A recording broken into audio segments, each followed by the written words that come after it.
Students, நம்ம இப்ப அளவீட்டியல்ல ஒரு ஒழுங்கற்ற வடிவமுடைய பொருளோட கனவை பார்க்க போறோம். அந்த சோதனை தான் இப்ப டேபிள்ல எடுத்து வச்சிருக்கோம். ஏற்கனவே நம்ம ஒழுங்கான வடிவமுடைய பொருளோட கனவு கண்டுபிடிச்சிருக்கோமா? ஒழுங்கான வடிவமுடைய பொருள் அது ஈஸியா ஒரு ஃபார்முலா மூலமா கண்டுபிடிச்சிடலாம். ஒழுங்கற்ற வடிவமுடைய பொருளுக்கு கனவு எப்படி கண்டுபிடிக்கிறது? அந்த ஒழுங்கற்ற வடிவமுடைய பொருளுக்கு கன அளவு எவ்வளவு இடத்த ஆக்கிரமிச்சிருக்கோம் அப்படிங்கறது எப்படி கண்டுபிடிச்சிக்கிறது அப்படிங்கறது பாக்குறதுக்கு நம்ம ஏற்கனவே ஒரு சோதனை செஞ்சோம். என்ன பார்க்க போறோம் அப்படின்னா, ஒரு கல் எடுத்துக்க போறோம். கல்லை எடுத்துட்டு அதோட கனவை நம்ம என்ன போறோம் கண்டுபிடிச்சிக்க போறோம். இப்ப நம்ம ஏற்கனவே போன சோதனைகளை சொன்ன மாதிரி அளவிடும் கோலைகள் இருக்கு. இந்த குட்டி அளவிடும் கோலைகள் பாத்தீங்கன்னா அது 100 ml. இந்த குட்டி கனவு, இந்த குட்டியோட நீரோட கனவு எவ்வளவு? 100 ml. இந்த நீரோட கனவு 100 ml. இப்ப பாத்தீங்கன்னா இந்த அளவீட்டு முறையில ஊத்துன்னு வச்சுங்களேன், இது கரெக்டா 100 ml நிக்கும். அந்த அளவு போட்டிருக்காங்க, கோடு போட்டிருப்பாங்க, 100 ml நிக்கும். சோ இந்த நீரின் கனவு என்னது? 100 ml. நீரின் கனவு எவ்வளவு? 100 ml. அதே இது பாத்தீங்கன்னா 200 ml. நம்ம அளவிடும் கோலையில 200 ml எடுத்துருக்கோம். இந்த நீரோட கனவு என்னது? 200 ml. இப்ப பாத்தீங்கன்னா இது ஒரு அளவிடும் கோலை, இது ஒரு டம்ளர், இன்னொரு அளவிடும் கோலை. இதுல 250 வரை இருக்கும். இது எவ்வளவு ஊத்துனா எவ்வளவு நிக்குதுன்னு பாப்போம்.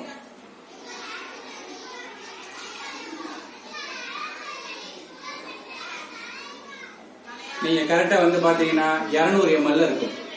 நான் டேபிள் வச்சிருக்கேன், அப்புறம் நீங்க பாருங்க. இப்ப இந்த நீரோட கனவு எவ்வளவு நம்ம ஈஸியா ஐடென்டிஃபை பண்ணிடலாம். 200 ml கண்டுபிடிச்சிடலாம். இப்ப நாம அடுத்த ஒரு சோதனை தான் எடுத்திருக்கோம். ஒரு அளவிடும் கோலை. இதுல என்ன போறோம்? கல்லோட கனவை நம்ம என்ன போறோம் கண்டுபிடிக்க போறோம். இப்ப பாத்தீங்கன்னா இந்த மாதிரி ஒரு கல்லை கட்டி வச்சிருக்கேன். இந்த மாதிரி ஒரு கல்லு. இந்த கல்லோட கனவு தான் என்ன போறேன் இப்ப கண்டுபிடிக்க போறேன். இந்த கல்லோட கனவை கண்டுபிடிக்கிறது நம்ம கிராப் வச்சு அரையலாம் கிடையாது. இது இன்னொரு மெத்தட், அளவிடும் கோலை மூலமா. இப்ப பாத்தீங்கன்னா இந்த அளவிடும் கோலை எதோட இருக்குன்னு பாத்தீங்கன்னா 350 இருக்கு. இது 500 ml அளவிடும் கோலை. இதுல நம்ம ஏற்கனவே குறிச்சு இந்த மை ஊத்திருக்கேன். ப்ளூ கலர்ல தெரியுதுன்னா கொஞ்சம் மை கலந்துருக்கேன். சோ 350 இருக்கு. இந்த கல்லோட கனவை நம்ம கண்டுபிடிக்கணும். கண்டுபிடிக்குமா? இப்ப நீ என்ன பண்ணணும், இந்த கல்லை இந்த மாதிரி கட்டி சவர்ல படக்கூடாது, அப்படியே உள்ள இறக்கணும். போய் கீழேயும் படக்கூடாது. இப்படி உள்ள இறக்கணும். பாரு, ஏதாவது வித்தியாசம் தெரியுதா பாரு. இந்த கல்லை இறக்கணும்னு என்ன ஆகுது? நீரோட அளவு மேல ஏறுதா? அந்த நீரோட அளவு என்ன ஆகுது? மேல ஏறுது. இப்ப நான் பார்க்கும்போது எனக்கு என்ன தெரியுது அப்படின்னா 350 இருந்தது. இந்த கல்லை உள்ள விட்டோன்னா 360க்கு வருது. 360 ml. கோட்டை நீ கண்ணில் வச்சு பாத்தீங்கன்னா டேபிள் வச்சிருப்பேன். அப்புறம் பாரு எவ்வளவு இருக்குன்னா 360 ml இருக்கு. இப்ப நம்ம என்ன பண்ணணும் அப்படின்னா ஒண்ணும் கிடையாது, ஈஸியா போட்டுடலாம். நம்ம ஏற்கனவே கணக்கு போட்டதுதான். B1 அப்படிங்கறது ஆரம்ப அளவுன்னு வச்சுக்கிறோம், B2 அப்படிங்கிறது இறுதி அளவுன்னு வச்சுக்கிறோம். அதை கழிச்சோம்னா இறுதி அளவுல இருந்து ஆரம்ப அளவு கழிச்சோம்னா நமக்கு கல்லோட கனவு கிடைச்சிடும். இதுல எவ்வளவு 360 ml. ஆரம்ப அளவு எவ்வளவு? 350 ml. கழிச்ச எவ்வளவு வரும்? 10 ml. சோ இந்த கல்லோட கனவு மில்லி லிட்டர்ல சொன்னோம்னா இந்த கல்லோட கனவு மில்லி லிட்டர்ல எவ்வளவு? 10 ml. சோ ஒரு ஒழுங்கற்ற வடிவமுடைய பொருளோட கனவை நம்ம கண்டுபிடிச்சிட்டோமா?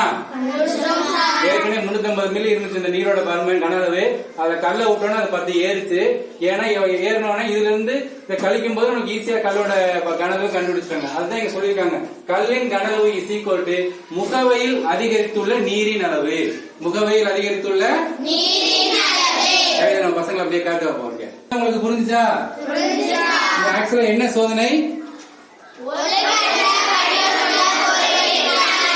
இந்த சோதனைக்கு நம்ம என்ன எடுத்துக்கிட்டோம்? இதுக்கு பேர் என்னது? பேர் என்னது? இது என்னது? இந்த கல்லுதான் என்னது? என்ன வடிவமுடைய பொருள்?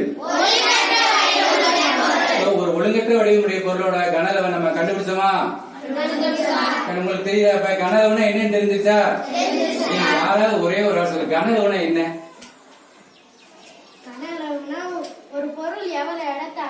Very good Chandrabose. ஒரு பொருள், ஒரு முப்பரிமாண பொருள் எவ்வளவு இடத்தை ஆக்கிரமிச்சுக்குது, எவ்வளவு இடத்தை அதான் கனவு. அதான் என்னது? Okay students, thank you.